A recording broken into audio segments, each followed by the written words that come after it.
Hello everyone, आज की इस क्लास में हम सीखेंगे व्हाट इज टीडीएस। जी हाँ, टीडीएस के बारे में यहाँ पे देखेंगे कि टीडीएस क्या होता है। ठीक है, टैली में कैसे आप टीडीएस का उपयोग कर सकते हो और टैली में टीडीएस होता क्या है, आज की इस क्लास में हम लोग यही सीखने वाले हैं। ठीक है, तो यहाँ पे राइट किया गया है व्हाट इज टीडीएस। ध्यान दीजिएगा, यहाँ पे लिखा है व्हाट इज टीडीएस, मैंने नीचे राइट किया है TDS stand for tax deducted at source. ठीक है, जो टीडीएस का फुल फॉर्म होता है टैक्स डिडक्टेड एट सोर्स होता है। ठीक है, हिंदी में अगर इसका मतलब कहें, ठीक है, तो इसका मतलब जो होता है हिंदी में आय के ऊपर लगने वाला टैक्स। जी हाँ, जब कभी भी कोई भी एम्प्लॉई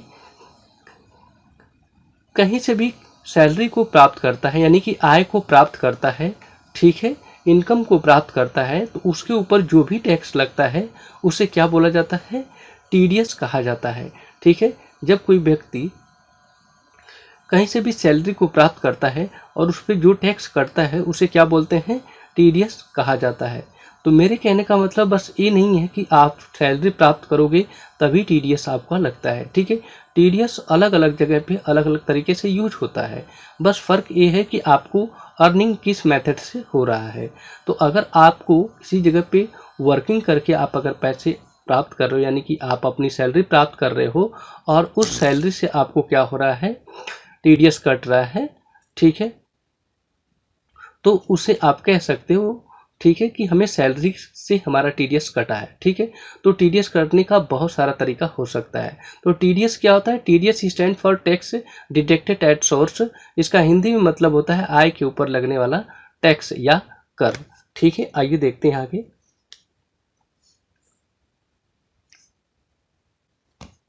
आगे दिया है व्हाट इज टीडीएस, यहाँ पे राइट किया गया है, ध्यान दीजिएगा आप। यहाँ पे टीडीएस एक प्रकार का इनडायरेक्ट टैक्स होता है। जी हाँ, टीडीएस जो होता है, टीडीएस एक प्रकार का इनडायरेक्ट क्या है, आपका एक टैक्स है। इनडायरेक्ट का क्या मतलब होता है, अप्रत्यक्ष कर होता है।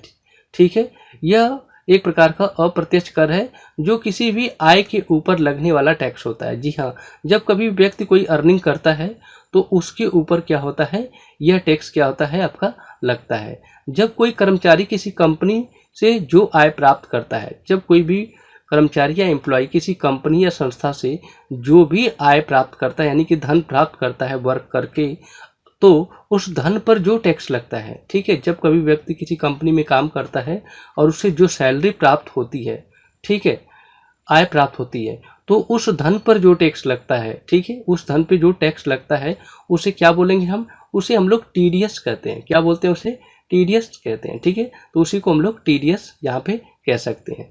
लेकिन यह टैक्स कर्मचारी को वेतन से पहले ही क्या करता है, कंपनी उसकी वेतन से कट कर लेती है। मतलब टीडीएस जो होता है कर्मचारी को वेतन देने से पहले ही क्या होता है, टैक्स जो होता है वेतन से पहले उसको कट कर लिया जाता है उसकी सैलरी से। ठीक है, तो टीडीएस जो होता है एक प्रकार का इनडायरेक्ट आपका जो है टैक्स है।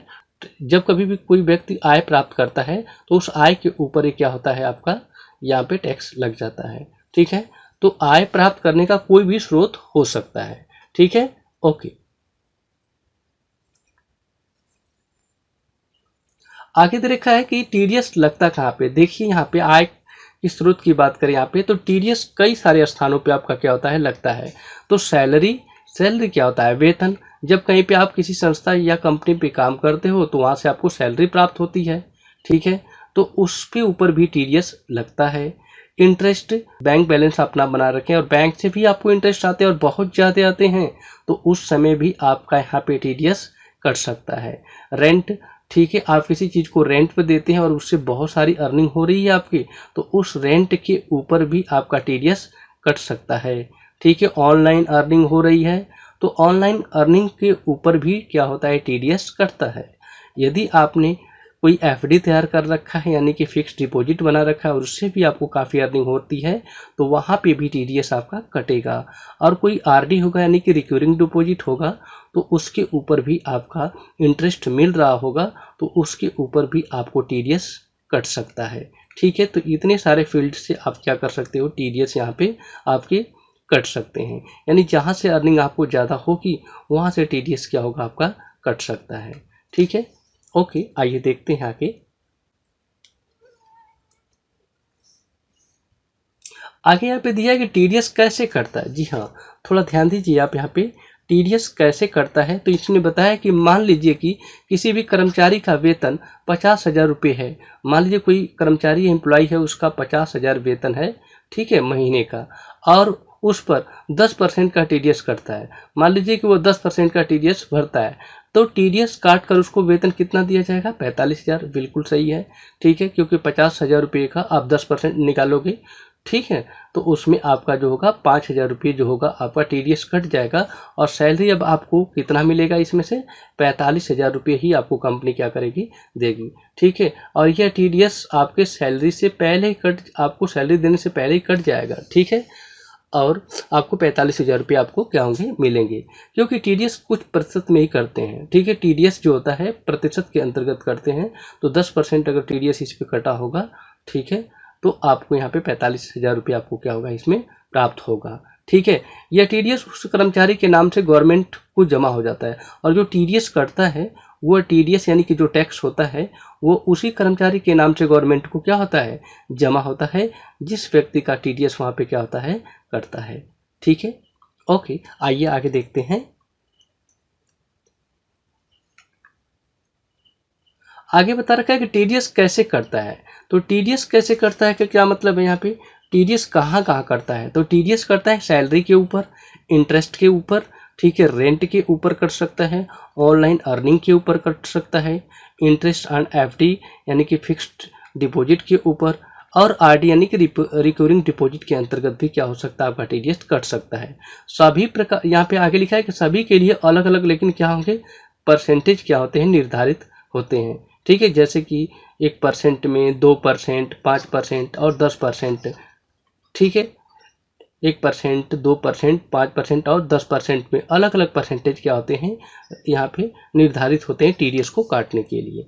ओके, आगे दे रखा है कि टीडीएस क्यों कटता है। जी हाँ, ये बड़ी बात है कि टीडीएस कटता क्यों है यहाँ पे, ठीक है। तो टीडीएस के बारे में यहाँ पे बता रखा है कि जो भी टीडीएस का अमाउंट होता है, ठीक है, जो ये टीडीएस का अमाउंट कटता है वह सभी धन सरकार को क्या होता है? जमा होता है। जी, टीडीएस जो करता है ना, वह टीडीएस किसको जमा होता है? गवर्नमेंट को जमा होता है, जिसका उपयोग सरकार देश के विकास में क्या करती है? लगाती है। जी हाँ, टीडीएस जो करता है एम्प्लॉय का, वह पैसे गवर्नमेंट को जाते हैं, और सरकार उस पैसे का उपयोग, ठीक है, देश के विकास में क्या करती है? यूज करती है। ओके, आइए आगे देखते हैं। नेक्स्ट यहाँ पे राइट किया गया है टीडीएस डिडक्टर किसे कहते हैं। जी हाँ, टीडीएस डिडक्टर किसे कहते हैं? तो लिखा है जो संस्था या कंपनी टीडीएस काटकर कर्मचारी को वेतन देती है, ठीक है। यानी कि जो संस्था या कंपनी टीडीएस को काट कर कर्मचारी को वेतन देती है, ठीक है, उसे क्या कहोगे आप यहाँ पे?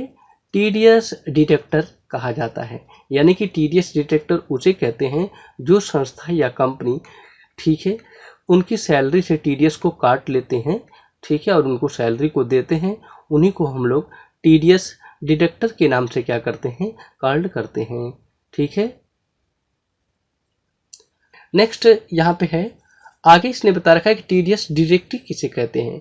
टीडीएस डिडक्टी, ठीक है, तो टीडीएस डिडक्टी किसे कहते हैं? जिस एम्प्लॉय को टीडीएस को काट कर सैलरी दिया जाता है। मतलब टीडीएस डिडक्टी उस एम्प्लॉय को कहा जाता है जिसका टीडीएस क्या होता है?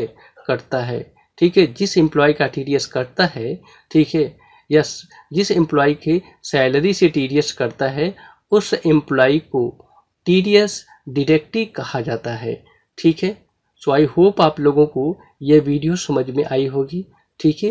वीडियो आपको अच्छी लगी है तो प्लीज़ चैनल को सब्सक्राइब कर दीजिएगा, साथ में बेल आइकन को हिट कर दीजिएगा। Okay, thanks for watching this video, see in the next video.